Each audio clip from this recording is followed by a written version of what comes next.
Did you get roped into being a Spanish club advisor this year? You might be going, I've never done this before. I don't have time for extra things. What do you mean I have to do extra duties as assigned? I'm not even getting paid for this. Whatever. Or maybe you are. That would be awesome if you are getting paid to be an advisor, because sometimes, okay, anyways, moving on.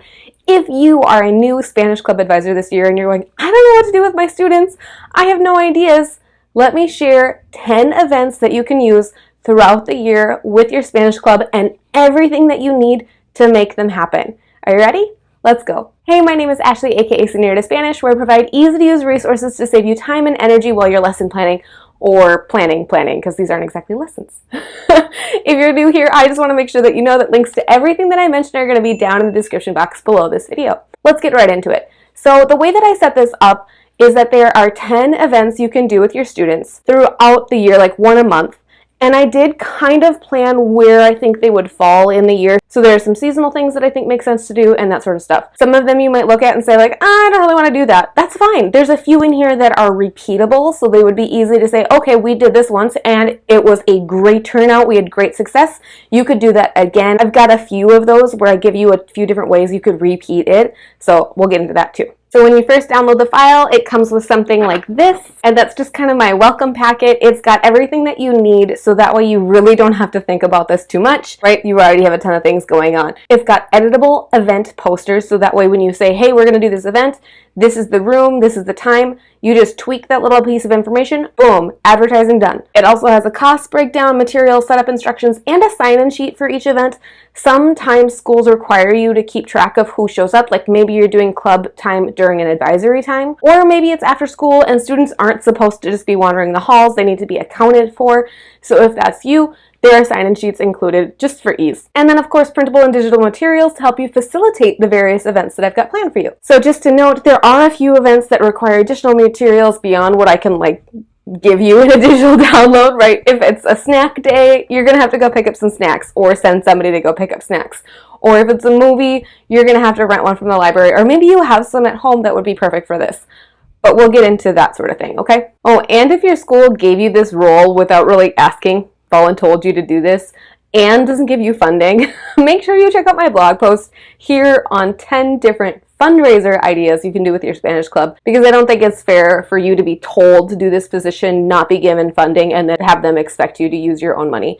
These are not like super expensive activities by any means, but I really think that you can avoid paying for it out of your own pocket, and that's why I've shared those ideas. So I'll make sure to link to that blog post in the description below. Okay, let's talk about activity number 1 or event number 1, snacks and selfies. This is super simple for the beginning of the year, especially when you're just starting to get to know people. Maybe you have old club members who are coming back. Maybe you have new club members who are coming in. You're going to give them the sign-in sheet or just post it. And then the way the selfie station works is I recommend hanging up some fun things. I have some printables in the download for you that are really cute. You just make a little area that says Club de Español, and then they just munch and they take pics. They're good. Event 1, check. Event number 2 is Hispanic Heritage Month Trivia. This one is super simple to run. I know a trivia game might sound overwhelming, but again, everything is here for you. So to set it up, you're either going to print the trivia cards and the answer key, or just, project the digital ones. You're going to get the attendees in and split them up into teams, or have them split up into teams, because it's not class. They can manage themselves. It's just extra fun, right? Totally fine. Put up a scoreboard on your whiteboard. Have teams take turns answering and getting points for answering questions correctly. You can have them all answer every time, or you can have them take turns. Both are fine. Either way. Then you either just play until you're out of cards, or until you're out of time and it's time for the club to be done. Ta-da! I do also have a few variations for ways you can play this in the download, just in case you use the standard trivia with your classes and you want to do something a little bit different. That's a good way to mix things up, so that's in that file for you too. Next up is design and or decorate a bulletin board, because what is a Spanish club for if not to help you take care of your space, right? In the Spanish classroom, it's a shared space. I think it's really awesome to be able to say, hey, Spanish club, this bulletin board is yours. Ta-da!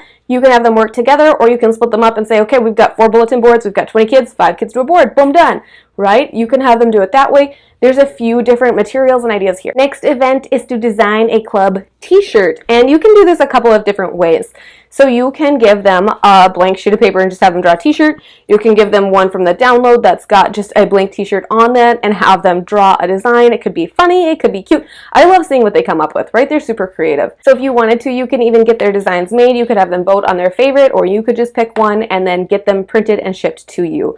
I actually make t-shirts too. I think it's super fun. I've worked with clubs and Spanish classes in the past to tweak designs to be custom made for them. So if you need help with the t-shirt, feel free to shoot me a message on my Etsy. This is an example of one that I did this last summer for a group that was traveling, and I thought this was super fun that they could all have cute matching shirts that had all of their destinations. Lots of fun. Next up, you know we can do Spanish Club without cooking. And I will just add a note for this one. This is one where I would recommend having students RSVP ahead of time. Pretty much everything else that I plan, it's just show up if you want to. We advertise, we talk about it, but I don't need to know who's coming.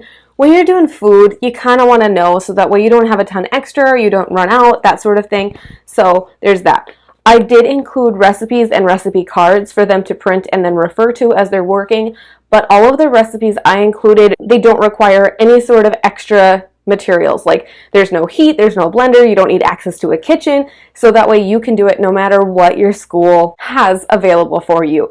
If you have some of those things, I do have other recipe ideas that include some of those like leveled up kitchen utensils, but you don't have to. So in order to do that, you just pick your recipe or let them choose, you grab the ingredients, they cook, and of course eat.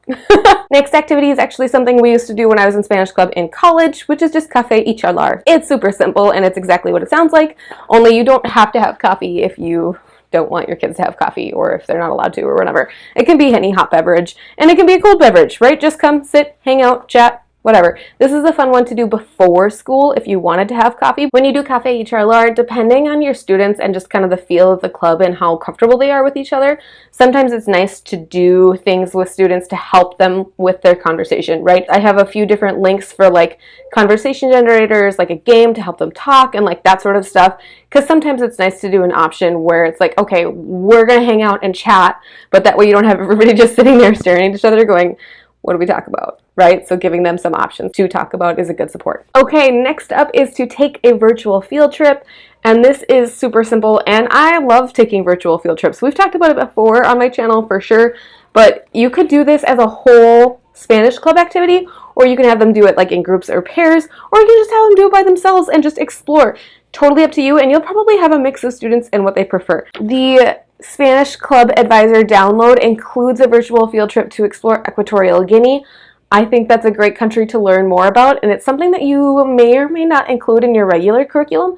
So it's a great option for kind of an extension and to make sure that you're learning about it and giving them that opportunity in Spanish Club that in case you run out of time during your regular curriculum pacing, that's a good one. Okay, the next event is to watch a movie, and I mean, honestly, I think that's like the perfect Spanish Club activity because there's zero planning involved, really. You just got to pick the movie, and you could even have them pick the movie. Give them like 4 options and say, here you go, vote, okay, this is what we're going to do. If your school or admin or district requires you to get approval for movies, even though this is like an extracurricular thing, there is an included permission slip form, so that way you could say, hey, we're going to watch this, please give permission. So what you would do if you were having students choose movie is give them the choices, then they would vote, then you would send this home, right? Because then you already know which one they're going to watch. I did include a list of movie options for you in the download as well. There are a ton of options, and there's more and more every year as more movies are being published, of course. I would just recommend it's always smart to preview a movie before you show it in school. No matter what the rating is, no matter literally anything, it's always best to preview something just because your setting is not my setting is not your setting, right? Communities are different. You just want to make sure that you're not going to get in trouble, even though, like I said, Spanish Club is extracurricular. Just cover your butt, you know? Okay, next event I have for you is called Enjoy Music, and it is, again, that simple. So all you're going to do is you're going to give students like exposure to music that they maybe haven't heard before, or maybe you're playing some of your favorite songs from Musica Miracules, or if you do like Locura de Marzo in your classes, you can bring back some ones from the past year or even from this year if you wanted to kind of dig into them a little bit more. There's a lot of ways you can handle this. The lowest prep, the lowest, like the most chill way would just be to turn on a playlist. I've linked several for you, and let them listen and then talk about the music and see what they think.